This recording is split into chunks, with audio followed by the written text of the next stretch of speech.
10वीं जमात के तलबा और तालिबात आदाब। खोल लीजिए उर्दू की नई किताब में आप सबका इस्तकबाल है। हम सबक नंबर 11 पढ़ रहे थे, खाका निगारी, जो मौलवी अब्दुल हक ने हाल ही के बारे में लिखा है। मुश्किल अल्फाज के मायने देखेंगे, फिर हम खुलासा करेंगे। फटाफट चलें, आप लोग समझ लीजिए, लिख लीजिए। अल्फाज मायने: खसाइल, खसरत की जमा, आदतें, फ़रोतनी, इनकसार, तस्दीक, ये सिद्क से बना यानी सच होने की तायीद, तशखीस, खुसूसियत, नज़ा, लड़ाई, शेवा, आदत और फजीलत, बड़ाई। सबक का खुलासा: मौलवी अब्दुल हक का मुकाम उर्दू अदब में बिल्कुल मुनफरिद है। वो ना सिर्फ एक बुलंद पाया अदीब हैं बल्कि बेमिसल खाका निगार और मुहक्किक भी हैं। अपने मजमून हाली में उन्होंने ख्वाजा अल्ताफ़ हुसैन हाली की शख्सियत और उनकी अदबी खिदमात के मुतालिक तफसील से लिखा है।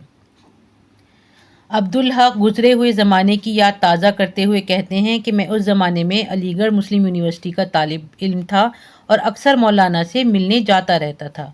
मौलाना इस वक्त कई किताबें तरतीब दे रहे थे। उनकी किताबों में यादगार गालिब बहुत अहम किताब है। मौलाना इंसाफ पसंद इंसान थे, सभी के लिए अपने सीने में दर्द रखते थे। उनमें सादगी कूट कूट कर भरी हुई थी। यही वजह है कि मौलाना एक नेक सीरत इंसान थे, कभी भी खुद को बड़ा ना समझते थे। छोटों के साथ छोटे और बड़ों के साथ बड़े जैसा बर्ताव करते। मौलाना हाली एक रहमदिल इंसान थे। वो किसी को भी दुख या परेशानी में मुब्तला पाते तो उसकी मदद को पेश पेश रहते। पेश पेश का मतलब आगे आगे रहते। किसी की भी तकलीफ़ या परेशानी को दूर करना उन्होंने अपनी आदत बना ली थी। मुकदमा शेर व शायरी में मौलाना ने शायरी के लिए कुछ उसूल वज़ा किए थे जो इस वक्त लोगों को पसंद नहीं आए। एक अखबार के मुदीर ने मुकदमा शेर व शायरी के ख़िलाफ़ खूब लिखा, मगर हकीकत में इस किताब ने उर्दू अदब की दुनिया में इनकलाब पैदा कर दिया था। वक्त के साथ साथ मौलाना के अदबी मुखालफिन का ज़ोर कम होता गया और फिर लोग हाली की तकलीद करने लगे, यानी उनके तरीक़े पर चलने लगे। मौलाना हाली हर हाल में अल्लाह का शुक्र अदा करते थे। वो नमाज रोज़े के पाबंद इंसान थे।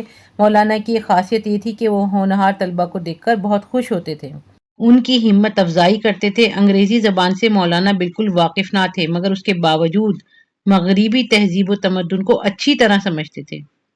उनकी किताबें मकबूल थीं कि हाथों हाथ फ़रोख्त हो जाया करती थीं। मौलाना को कमज़ोरों औरतों की बेकसी पर रहम आता था। उनकी बेबसी का उनको शिद्दत से एहसास था। मनाजाते बेवा और चुप की दाद मौलाना के एहसास की तर्जुमानी करती हैं। आगे आएगा आपका तशरीह का काम, देखना नहीं भूलिएगा, सिर्फ़ और सिर्फ़ उर्दू सफ़र पर।